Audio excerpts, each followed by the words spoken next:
The rust on the deck tastes like old blood and salt, a metallic tang that settles on the back of my throat and refuses to leave. We were 3 days out from the nearest coast, cutting through a patch of the Atlantic that didn't feel like water so much as a thick, gelatinous ink. The air was heavy, smelling of sulfur and the wet, fermenting rot of things that should have stayed buried in the silt miles below. High above, the industrial sodium lamps hummed a low-frequency buzz, drenching the deck in a harsh, jaundiced yellow that made every shadow look like a hole torn in reality. The light didn't reveal the ship, it just stained it, turning the peeling grey paint into the colour of a bruised, jaundiced limb. My father, Henry, stood by the heavy iron winch, his silhouette a jagged cut against the oppressive dark of the horizon. He had spent 30 years on these vessels, and his skin had the texture of cured hide, mapped with scars and the deep, permanent grime of the engine room. When he turned to me, the yellow light caught the milky haze of his left eye, making him look less like a man and more like a ghost haunted by its own survival. He didn't speak at first. He just watched the way the black swells licked against the side of the hull, a sound like a wet tongue dragging across cold steel. Finally, he stepped into my space, his presence cold and heavy, smelling of tobacco and diesel. He grabbed my forearm, his grip a crushing weight that told me this wasn't a suggestion. He told me that we were entering the silence, a dead zone where the GPS glitches and the compass needles spin in frantic, useless circles. He said the ocean here is a void, a static-filled abyss that hates the intrusion of iron and bone. His voice was a gravelly rasp, barely rising above the rhythmic thrum of the ship's heart. He leaned in close, his breath a mist in the freezing air, and gave me the instruction that would eventually shatter my life. He told me that tonight, when the moon is smothered by the clouds and the fog rolls in like a funeral shroud, I was to keep my eyes fixed on the steel beneath my boots.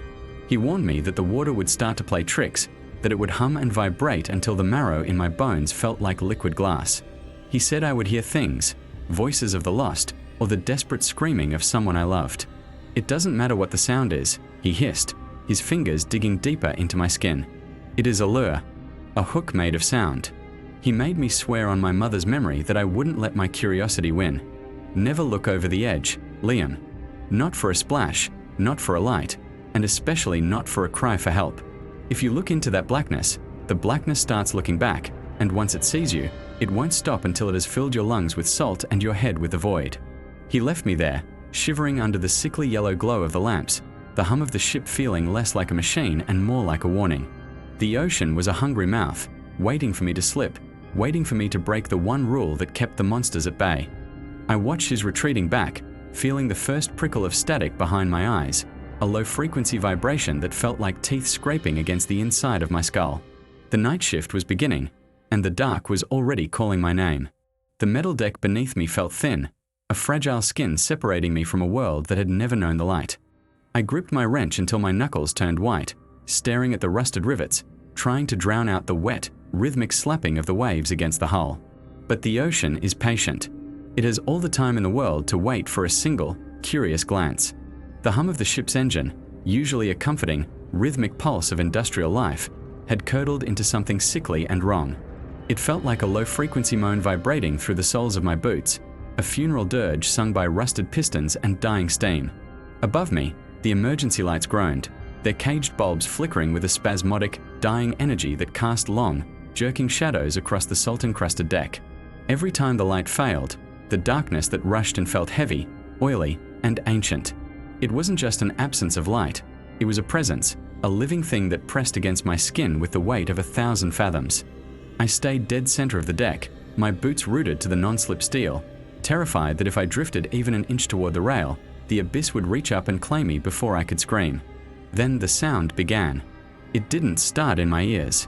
It started in the base of my skull, a needle-thin vibration that felt like a thread being pulled through my grey matter. It was a melody, if you could call it that, a dissonant, shifting harmony that sounded like a choir of voices drowning in honey. It was beautiful in the way a car crash is beautiful, a chaotic tangle of notes that shouldn't have made sense but somehow bypassed my reason and hooked directly into my limbic system. My vision blurred, the flickering red lights of the deck stretching into long, bloody streaks. The world around me began to dissolve into a grey, static-filled haze. The ship, the mission, my father's warning, it all felt like a dream I was waking up from. The only thing that was real, the only thing that mattered, was the song. It promised a rest that wasn't sleep. It promised a silence that wasn't death. It was the sound of the void calling out to the void inside of me. I found myself leaning. My body was no longer mine. It was a puppet being tugged by invisible, silken strings. I could smell the water now, not the clean, sharp scent of sea salt, but the cloying, sweet stench of something rotting in the dark, something that had been dead since the stars were young. My hand, white-knuckled and trembling, began to lift toward the railing. The iron was slick with a cold, black condensation that looked like bile. I wanted to see the source. I needed to see the mouth that could produce a sound so perfectly tailored to the cracks in my soul. My heart was a frantic bird trapped in a ribcage of ice, beating a rhythm that matched the hypnotic pulse of the music. Just as my fingers brushed the freezing metal of the rail, a spark of primal terror flared in the back of my mind, a jagged remnant of my father's voice, echoing through the fog. Never look over the edge. The memory hit me like a physical blow. With a guttural, animalistic roar, I swung my right arm. The heavy steel wrench I'd been clutching was a dead weight, a piece of the cold, hard world I was trying to leave behind. I brought it down with every ounce of my fading strength, not against an enemy, but against the unyielding steel of the deck plates. The sound of the impact was a thunderclap in the silence. Steel on steel. A high-pitched, vibrating ring that shattered the melody like a hammer through a mirror. The psychic pressure in my head snapped, leaving behind a searing, white-hot pain and a ringing in my ears that tasted like copper. I collapsed to my knees, gasping for air that felt like it was filled with powdered glass. The static in my vision cleared, replaced by the harsh, flickering reality of the dying emergency lights. I was shivering, my sweat turning to ice in the gale, but I was back. I was Liam again. I was a man on a ship, not a meal for the deep. But the ocean is a jealous god, and it does not take rejection well. The silence that followed was worse than the song. It was a heavy, suffocating blanket of nothingness. And then, the trap shifted. The gothic beauty of the melody was discarded like a worn-out mask, and in its place came something infinitely more dangerous. It was a voice. Not a chorus of ancient horrors, but a single, human voice. It was thin, high-pitched, and saturated with a terror so raw it made my skin crawl. Liam, please, help me. I froze. My breath hitched in my throat. I knew that voice. It was Miller, the youngest deckhand, a kid barely 19 who had been assigned to the galley for the night shift. He sounded like he was being crushed. He sounded like he was drowning in his own blood. It's dark. Liam, I can't see. It's got my leg. Oh God, please, it's pulling me under. The screams were punctuated by the wet, rhythmic slapping of water against the hull, a sound that now seemed to mimic the frantic splashing of a man fighting for his life.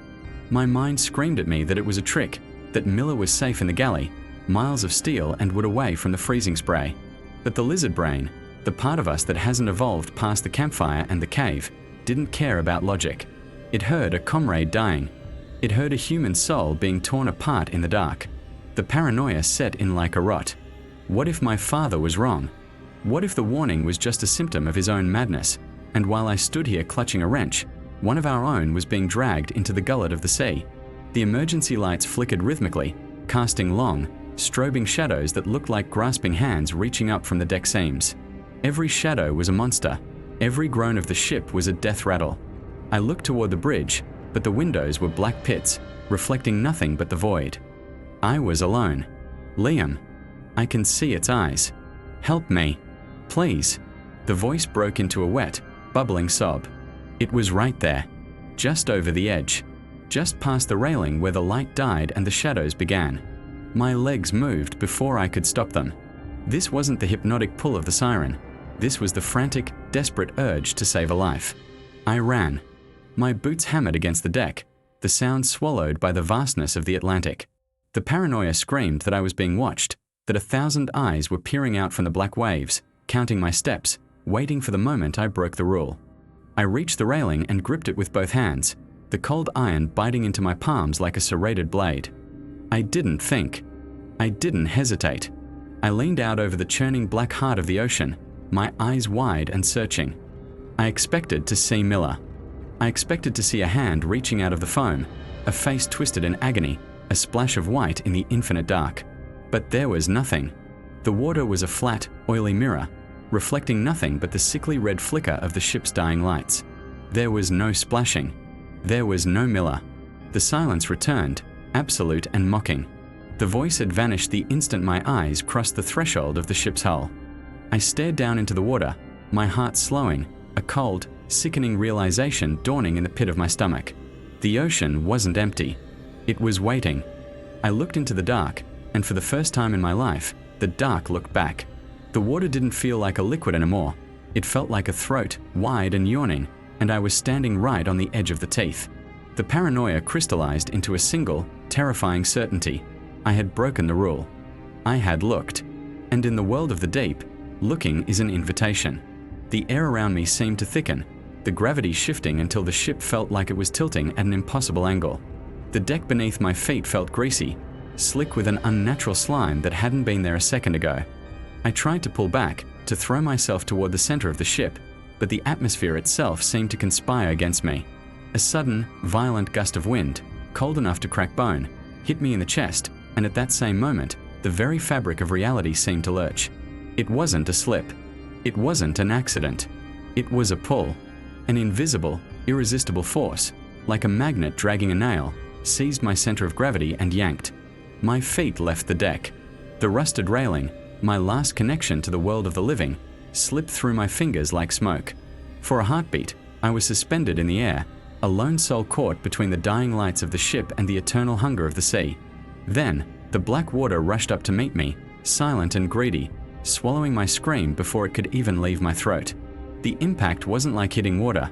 It was like falling through a sheet of black glass and into a world of liquid lead. The cold didn't just touch my skin, it flayed me. It was 1,000 needles of ice driven into every pore, a sudden, violent theft of the heat that kept my soul anchored to my bones. I tried to gasp, a reflex born of 20 years of breathing air, but the ocean was already there, waiting. It rushed into my mouth, thick and salty and tasting of ancient, rotting things, a brine that burned like acid. The bubbles from my plunge spiraled upward, silver ghosts mocking me as they danced back toward the surface I would never see again. Above, the hull of the cargo ship was a flickering shadow, a dying ember against the starless sky, and then even that was gone. There was no up. There was no down. There was only the heavy, crushing weight of the dark. I tried to fight. I kicked, my boots feeling like iron weights, my arms thrashing against a medium that had suddenly become as thick as tar. But the physics of the world had changed. That unnatural gravity my father had whispered about wasn't a myth. It was a physical hand, a colossal, invisible fist wrapped around my waist, dragging me deeper into the gullet of the world. Every movement I made felt sluggish, muffled by the sheer pressure of the miles of water pressing down on me. My lungs screamed, a hot, throbbing ache behind my ribs that felt like a trapped bird beating its wings against a cage. The silence was the worst part. It wasn't the absence of sound, but a heavy, vibrating static that filled my skull, the sound of the ocean's heart beating against my eardrums. It sounded like grinding stones, like the low-frequency hum of a machine that had been running since the dawn of time. I was falling into the void, a speck of dust in a cathedral of obsidian. My vision began to fray at the edges, the darkness turning into a static-filled haze of greys and purples as my brain starved for oxygen. I thought of my father. I thought of his warning, his eyes like flint as he told me never to look. I had looked. I had listened. And now the sea was claiming its due. I stopped fighting. The exhaustion was a heavy blanket, inviting me to sleep, to let the salt water fill the last of my hollow spaces and become one with the silt and the bone dust of the deep. That was when I saw it. Deep below, in the absolute center of the blackness, a spark ignited. It wasn't the harsh, artificial light of a flashlight or the cold blue of a glow stick. It was a soft, rhythmic pulse of amber radiance, a warm, golden sphere that looked like a fallen star trapped in the mud. It was beautiful. In my dying delirium, I thought it was a doorway. I thought it was the sun, waiting for me at the bottom of the world to take me home. It beckoned with a hypnotic grace, swaying gently back and forth in a current I couldn't feel. As I drifted closer, pulled by that relentless, hungry gravity, the light grew larger, more defined. It wasn't just a sphere. It was a biological lantern, a fleshy globe filled with shifting, bioluminescent clouds that swirled like trapped smoke.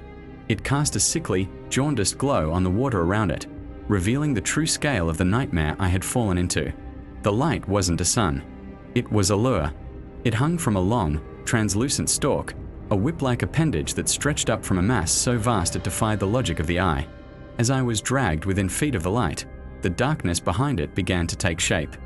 I saw skin that looked like wet, corrugated iron, scarred and pitted with parasites the size of dinner plates. I saw fins like tattered sails, motionless in the gloom. And then I saw the mouth. It was a cavern, a jagged breach in the fabric of reality. It didn't have a jaw in the way a shark or a whale does. Instead, it was a series of concentric, fleshy rings, each one lined with thousands of needle-thin teeth that moved independently, grinding against one another with a sound like wet gravel. The throat was a bottomless pit of pulsing, violet muscle, opening and closing in a rhythmic, suffocating beat. The creature didn't need to hunt. It simply existed, a living void at the bottom of the food chain that started and ended with its own hunger. I was nothing to it. I was a single grain of salt, a tiny morsel of carbon and fear. The static in my head reached a deafening roar, a choir of 1,000 drowned voices screaming in a language made of bubbles and rot. I could see the individual serrations on the teeth now, yellowed and caked with the remains of things that had been swallowed decades ago. The lure swayed one last time, a beckoning finger, and I felt the suction of the creature's breath, a slow, massive intake of water that pulled me toward the first ring of teeth. The pressure in my chest was unbearable. I was a balloon about to pop, a vessel of air in a world that hated it. My hands brushed against the cold, slimy surface of the creature's lip, and the sensation was a jolt of pure, electric terror. It felt like touching a corpse that was still somehow thinking. I closed my eyes, waiting for the first row of needles to pierce my flesh, waiting for the blackness of the ocean to finally match the blackness of my own ending. I was a ghost already, a memory of a boy who didn't listen, drifting into a throat that led to nowhere. Then, the water erupted. The crushing silence was shattered by a violent, concussive force. Through the haze of my fading consciousness, I felt a hand, a real, human hand, rough and calloused and burning with a heat that shouldn't have been possible in the freezing depths, slam into the collar of my jacket. It wasn't the gentle pull of the creature's gravity. This was a desperate, primal yank, a defiance of the sea itself. My head breached the surface of the creature's aura of light, and for a split second, I saw a face. My father. His eyes were wide, bulging with the effort of holding his breath, his skin a ghostly, translucent blue. He hadn't just jumped in. He had dove into the mouth of God to pull his son back. He didn't speak. He couldn't. But his grip was a promise. He shoved a thick, hempen rope into my numb fingers, his eyes boring into mine with a command that transcended the water. Hold on. Don't let go. Above us, the rope went taut, vibrating with the frantic energy of the crew on the deck, pulling us away from the amber light and the grinding teeth. We rose, a slow, agonizing ascent through the dark, my father's body a shield between me and the leviathan. But the sea does not like to be robbed. As we were hauled upward, the water below us began to churn, a massive displacement of volume that felt like a mountain moving. A shadow, darker than the surrounding water, shot upward with the speed of a closing trap. It was an appendage, thick, grey, and covered in hooked barbs that glinted like obsidian in the fading light of the lure. It didn't aim for me. It aimed for the anchor. It aimed for the man who had dared to break the rules of the deep. I felt the rope jerk violently as the weight of the creature's limb added to our own. I looked down and saw it, the grey coil wrapping around my father's ankle, the barb sinking into his skin, trailing clouds of dark, blooming blood that looked like ink in the water. We were being pulled back down. The ship's winches groaned above us, the rope straining to the point of snapping, but the creature was stronger. It was the weight of the ocean, and it wanted its tithe. My father looked at me, and in that moment, the terror in his eyes vanished, replaced by a terrible, noir-like clarity. He knew the math of the sea. 2 lives for the price of 1 was a debt he wouldn't pay.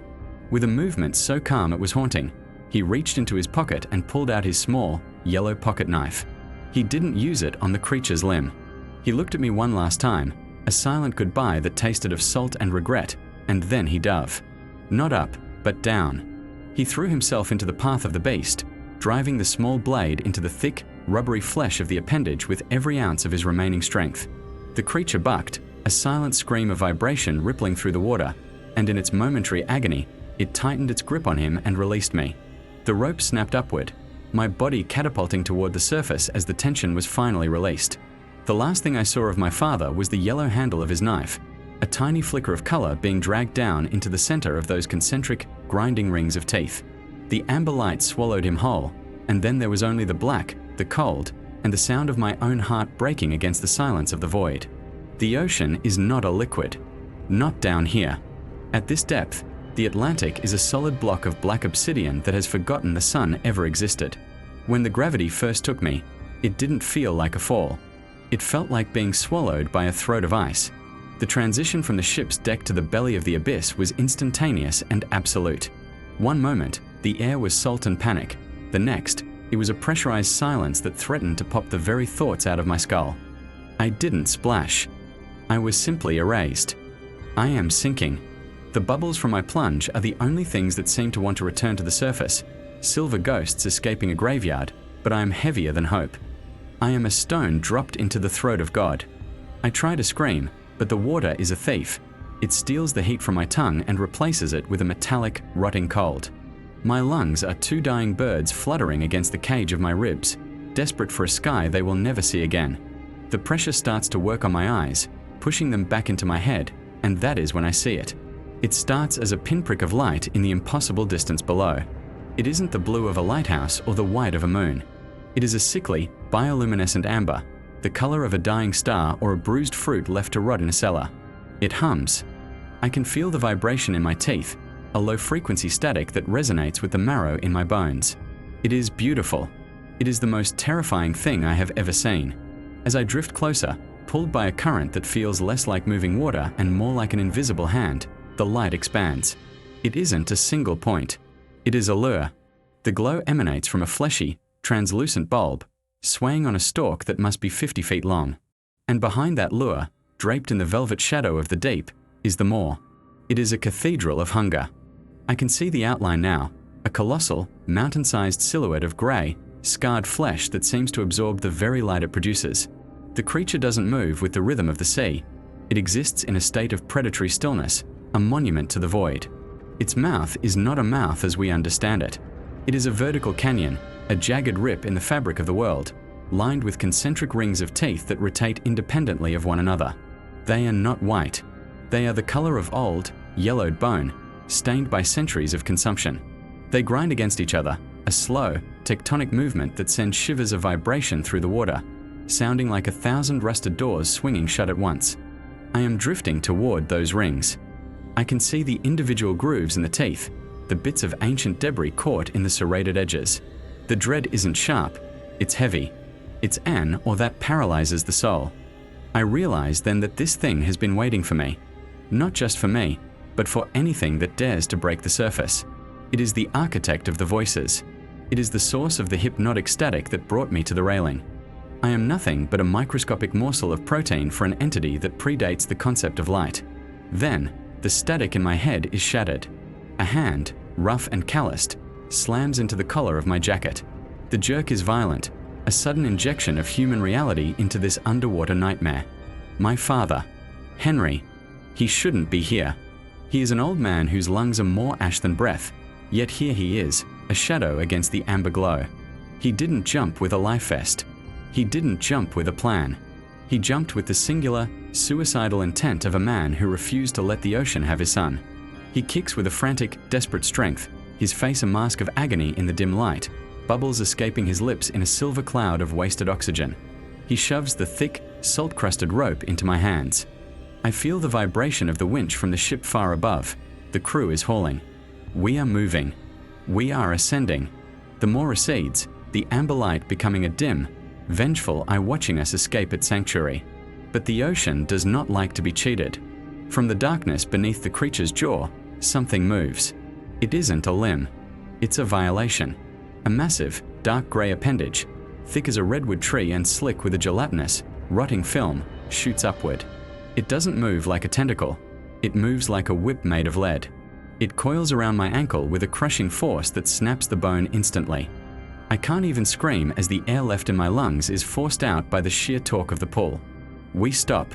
The winch above screams in protest, the rope straining to the point of snapping. My father and I are suspended in a tug-of-war between the world of the living and the maw of the dead. I look at him. I look into his eyes through the distorting lens of the brine. He isn't afraid. That's the horror of it. He is calm, a man who has already balanced the ledger of his life and found the final sum. He looks at my leg, at the grey mass of flesh dragging us back down toward the grinding rings of bone. He looks at the rope in my hands. He knows the ship can't pull us both against that weight. He knows the appendage will eventually take us both. He lets go of the line. He reaches into his pocket, his movements slow and deliberate, as if he were standing on the quiet deck of the ship under a summer sun. He pulls out the small yellow pocket knife I'd seen him use 1,000 times to cut twine and peel apples. It looks like a toy against the gargantuan scale of the monster. He gives me one final, devastating look, a command to live, and then he kicks away from me. He doesn't swim toward the surface. He dives. He plunges himself deeper into the dark, straight toward the base of the appendage that holds me. He drives the blade into the grey flesh. It is a pinprick, a mosquito bite on the hide of a god, but it is enough. The creature reacts not to the pain, but to the audacity of the wound. The limb thrashes, the water erupting into a chaotic swirl of silt and bubbles. The grip on my ankle vanishes as the appendage recoils, retreating back toward the amber lure. Farther was the yellow handle of his knife, a tiny flicker of color being dragged down into the center of those concentric, grinding rings of teeth. The amber light swallowed him whole, and then there was only the black, the cold, and the sound of my own heart breaking against the silence of the void. The ascent was a blur of agonizing pressure and the smell of diesel. When the crew finally hauled my broken body over the railing, I couldn't speak.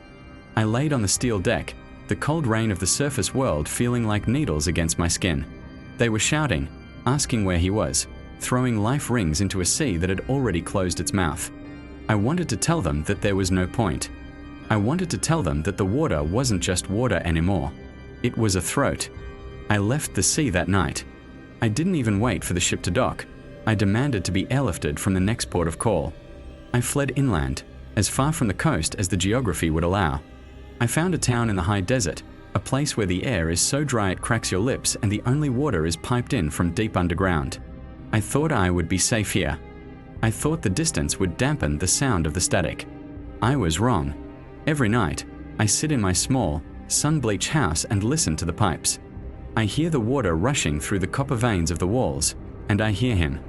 I hear the scrape of the yellow knife against the bone-white teeth. I hear the grinding of the concentric rings. The guilt is a jagged thing, a piece of rusted metal lodged in my chest that twists every time I take a breath. I broke the rule.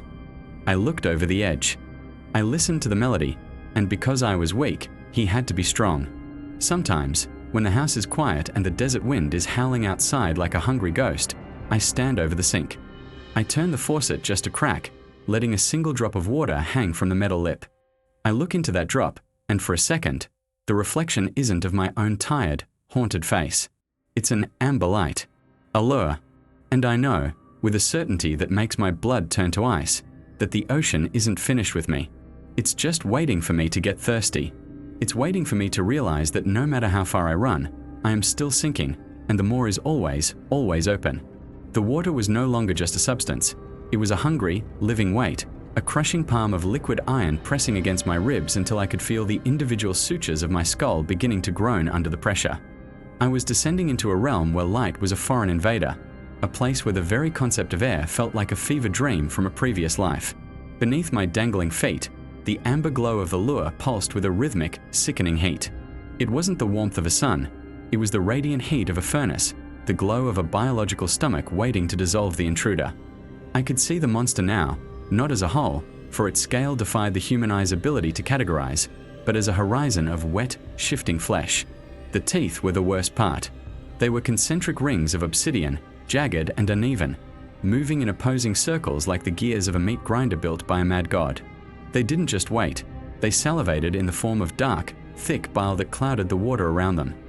I was a heartbeat away from the first ring when the world above shattered. The surface of the ocean didn't just break, it detonated. A concussive shockwave of bubbles and silver foam tore through the darkness, a violent intrusion of the world of the living into the world of the void. Through the cloud of white static, a shape emerged. It was fast, a plummeting anchor of human desperation. It was Henry. My father had bypassed the ladder, bypassed the protocol, and hurled himself into the freezing maw of the Atlantic. He moved through the water with a frantic, animalistic grace, his eyes wide and fixed on my sinking form. The light from the lure caught his face, turning his skin into a jaundiced mask of absolute focus. There was no fear in him, only a terrifying, singular purpose. He reached out, his hand cutting through the brine, and clamped onto the collar of my jacket with a grip that felt like a steel vise. He didn't pull, he wrenched. He fought the ocean for my soul, kicking against the crushing weight of the depths with a strength that shouldn't have been possible for a man of his years. We broke the surface into a cacophony of madness. The moonlight was a jagged blade cutting through the spray, illuminating the white, churning foam of the ship's wake. The cargo ship, the Titan's Rest, loomed over us like a gargantuan, rusted tombstone. Its hull was a wall of weeping rivets and black oil, groaning as it crested the massive swells. I tried to scream, to gasp for the air that felt like liquid fire in my throat, but my voice was lost to the roar of the engine and the thundering of the waves against the steel. High above, the deck lights flickered like dying stars, and I could hear the faint, frantic shouts of the crew. Then came the rope.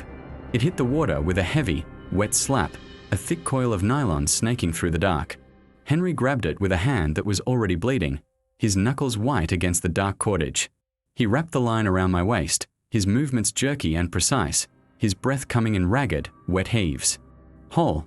He screamed, the word more a guttural roar than a command. The line snapped taut. We were jerked upward, our bodies slammed against the cold, wet steel of the hull. The barnacles were like thousands of tiny razors, flaying the skin from my arms as we were dragged toward the railing. The ship felt like a living thing, a vibrating mountain of iron that was trying to shake us off. I looked at Henry. He was hanging onto the rope below me, his eyes searching the dark water we had just escaped. He knew. He knew the sea doesn't just let go. He knew the thing below wasn't a hunter that gave up. It was a collector that had been denied its prize. And then, the ocean vomited a nightmare.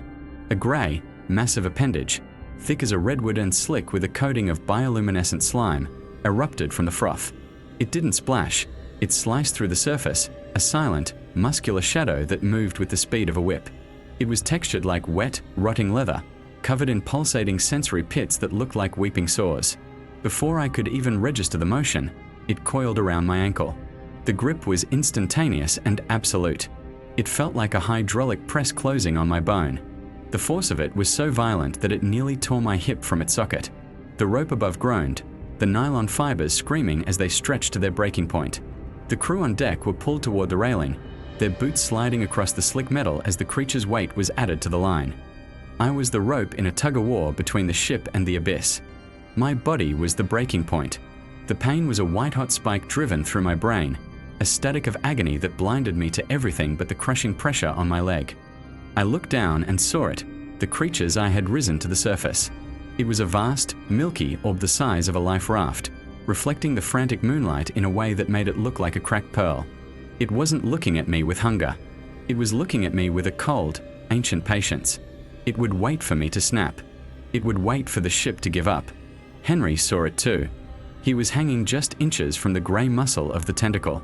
He looked at the rope, then at the crew above, and finally at me. In that moment, the frantic panic of the rescue vanished. His face went stone cold. He looked at me with a clarity that was more terrifying than the monster below. It was the look of a man who had already balanced the scales and found the only possible answer. "Forgive me, Liam." He didn't say it, but I saw the shape of the words in the set of his jaw. He reached into the pocket of his heavy wool coat and pulled out the small yellow pocket knife. It was a humble thing, a tool for cutting rope and opening crates, its plastic handle faded by years of salt air and sun. To see him hold it against that titan of the deep was like seeing a child hold a needle against a mountain. But Henry didn't hesitate. He let go of the rescue line. I screamed his name, a raw, shredded sound that was swallowed by the wind. He didn't fall away. He threw himself into the creature. He dived directly onto the slick, grey muscle of the appendage, his body looking small and fragile against the prehistoric mass. He drove the small yellow blade into the flesh with everything he had. He didn't just stab it. He sawed, he hacked, he became a frantic engine of destruction. The creature reacted with a sound that wasn't a scream, but a vibration, a low-frequency thrum that made the water boil around them. The appendage bucked and thrashed, the force of its agony shaking the entire ship. For a heartbeat, the grip on my ankle loosened. Henry didn't stop. He was a dervish of desperate violence, his hands slick with the creature's dark, cold blood. He looked up at me one last time as the creature began to retract, its wounded limb coiling back toward the moor. He wasn't trying to climb back to the rope. He was holding on. He was making sure the creature took him instead. He was a dead weight, a distraction, a sacrifice offered to the god of the deep to buy my life. Haul him up. Henry's voice finally broke through the roar, a final command that echoed off the steel hull. The crew didn't hesitate. With the sudden release of the creature's downward pull, I was whipped upward, my body flying over the railing and slamming onto the hard, oil-slick deck. I scrambled back to the edge, my fingers catching on the cold metal, my eyes searching the churning white water below. The amber light was fading. The lure was sinking back into the void, carrying the monster and my father with it. I saw a flash of yellow, the handle of the knife, before the darkness claimed everything. The ocean didn't splash. It didn't ripple. It simply closed over them like a heavy velvet curtain, leaving nothing behind but the smell of salt and the lingering, subsonic hum of something very large moving in the deep. The rest of the voyage was a blur of grey faces and muffled voices. I remember the medic's hands on my ankle, the way the skin was bruised in the perfect shape of a giant's grip. I remember the captain looking at me with a pity that felt like a slap in the face. We didn't talk about what we saw. On a cargo ship, you learn early that some things are better left in the dark, buried under layers of silence and official reports that mention nothing but a tragic accident during a storm. I left the sea the moment we hit port. I didn't even stop to collect my final paycheck. I just ran. I drove inland, away from the coast, away from the smell of salt and the sound of the tide. I found a town in the middle of a desert, a place where the only water comes from deep wells and the horizon is made of red dust and sun-baked rock. I thought I would be safe here. I thought distance was a shield. I was wrong. The ocean doesn't need to be near you to drown you. It lives in the pipes of my small apartment, the water hissing through the copper with a sound that rhythmically mimics the creature's breathing. It lives in the static of the television when the signal drops, a grey, shifting void that looks too much like the texture of that appendage. Every time I close my eyes, I'm back on that rope, feeling the cold, crushing weight on my ankle. I feel the moment Henry let go. I feel the warmth of his hand on my collar, a phantom sensation that never leaves me. I stay awake as long as I can, drinking bitter coffee and staring at the cracked plaster of my ceiling, but sleep is an inevitable tide. And when it comes, it takes me back to the amber light. I see him down there. He isn't dead. In the logic of my nightmares, he's still falling, still holding that yellow knife, his eyes fixed on the surface he will never see again. He's waiting for me. They're both waiting for me. I find myself walking toward the sink in the middle of the night, my throat parched, my body craving the very thing that took him. I stare at the tap, the chrome reflecting my haunted face. It's an amber light, a lure. And I know, with a certainty that makes my blood turn to ice, that the ocean isn't finished with me. It's just waiting for me to get thirsty. It's waiting for me to realize that no matter how far I run, I am still sinking, and the moor is always, always open. The steel hull of the ship was a wall of weeping rust, a vertical graveyard I was trying to climb with the last of my failing strength. My fingers were slick with oil and brine, clutching the coarse hempen rope like a rosary of the damned. Above me, the winch groaned, a mechanical scream that harmonized with the wind. Henry's hand was a vice on my collar, his knuckles white and scarred, his breath a jagged, freezing rasp against the side of my neck. We were inches from the deck, inches from the salt-crusted safety of the living world, when the ocean reached out to reclaim its prize. It wasn't a splash that signaled the end. It was a rupture in reality, a sound like wet leather tearing in a vacuum. A massive, dark grey appendage, the texture of wet slate and necrotic, waterlogged muscle, breached the foam with an impossible, silent grace. It didn't have scales. It had a skin that looked like 1,000 drowned faces pressed together, translucent and pulsing with a cold, internal static. It wrapped around my ankle with the crushing finality of a closing vault door. The force was astronomical, a gravitational pull originating from the very center of some lightless, underwater hell. We stopped moving upward instantly. The rescue rope groaned under the tension, the fibers snapping and popping like static in the air, as the crew above screamed against the dead weight of a leviathan. I looked down, and the void was finally looking back at me with full, unblinking intent. The bioluminescent lure was a pulsing, sickly amber eye in the deep, casting long, distorted shadows through the water that made the bubbles look like sinking skulls. Below it, the rings of teeth were spinning, a liquid centrifuge of serrated bone designed to grind the human soul into a fine, forgotten powder. I could feel the vibration of the monster's hunger in my very marrow. Henry felt the shift in my weight. He knew the physics of our doom better than I did. He didn't look at the monster. He looked at me, and his eyes weren't filled with the frantic, wet terror of a drowning man. They were clear, crystalline, and hollowed out by a terrible, obsidian resolve. He knew the rope wouldn't hold us both against that pull. He knew the ocean always collected its debt. He let go of the rescue line. I tried to scream, to catch the rough fabric of his jacket, but the sound was strangled by the freezing spray. He reached into his pocket and pulled out his small, yellow pocket knife, the one with the chipped blade he used to whittle scraps of driftwood on the long night shifts. It looked like a pathetic splinter of sunlight against the prehistoric nightmare rising to meet us. He didn't hesitate. He dived. He didn't fall. He launched himself into the throat of the dark, a silver flash of human defiance against the cosmic cold. I saw the tiny blade sink into the grey, rubbery flesh of the limb around my ankle. The creature recoiled, a soundless vibration shaking the very marrow of my teeth as it shrieked in a frequency only the dying can hear. The pressure on my leg vanished. The crew hauled me upward, my body scraping and bruising against the jagged rivets of the ship's hull, but my eyes remained locked on the churning water below. I saw him for one final, agonizing heartbeat. He was a small, fading spark of yellow and blue, descending into the concentric rings of teeth that churned the water into a frothing, black soup. There was no blood, only a thick, necrotic ichor that clouded the water like ink dropped into a well of oil. Then, the surface closed. The ocean became a sheet of obsidian again, silent, mocking, and perfectly flat. They pulled me over the railing and tossed me onto the deck like a landed fish, gasping and shivering in the freezing air. But I wasn't cold. I was empty.